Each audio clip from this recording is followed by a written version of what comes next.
In the West, philosophers wrestled with death through reason. In the East, sages dissolved it into cycles and flows. But in the religious traditions of Judaism, Christianity, and Islam, death becomes something else. The opening of a courtroom, the gateway to eternity, the final unveiling of truth. Here, death is not only a personal event, it is a cosmic event, a moment when time itself bends into eternity.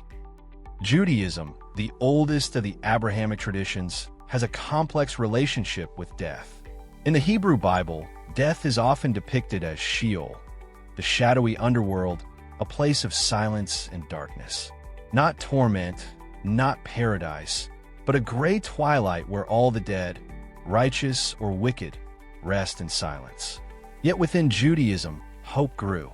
The prophets began to speak of resurrection, of God's promise to restore life, to raise the dead, to breathe spirit into dry bones. The book of Daniel proclaims, "Multitudes who sleep in the dust of the earth will awake, some to everlasting life, others to shame and everlasting contempt." In Jewish thought, then, death is not the last word. God holds the last word, and that word is not always silence, but justice, restoration, and renewal. For some, this resurrection belongs to the end of time, when the Messiah comes, when the world is healed. For others, it is a mystery already planted in every human soul. Either way, death in Judaism is not meaningless. It is folded into the covenant, into the faith that God remembers, even when we are dust. Christianity takes this Jewish seed of resurrection and makes it central. At the heart of Christianity is a paradox, that death itself has been defeated through death. The crucifixion and resurrection of Christ transformed the grave from a prison into a passage. The Apostle Paul, writing to the Corinthians, declares triumphantly, "Where, O death, is your victory?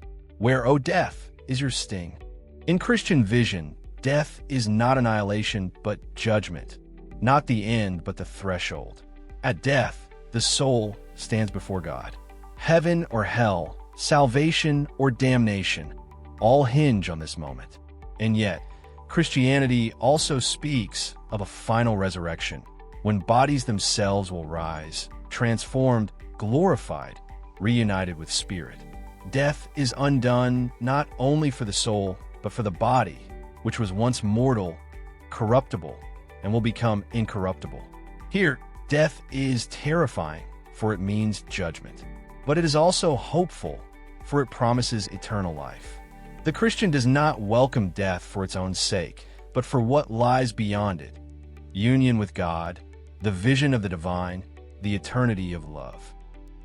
Islam, too, makes death the doorway to eternity, but with an even sharper clarity.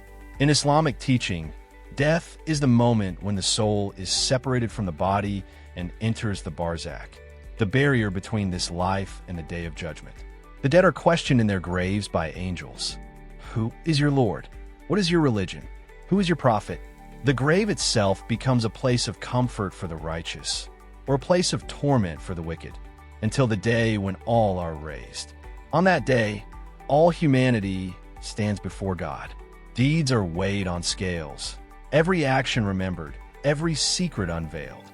The Quran says, "Every soul shall taste death, and we test you with evil and with good as trial, and to us you will be returned."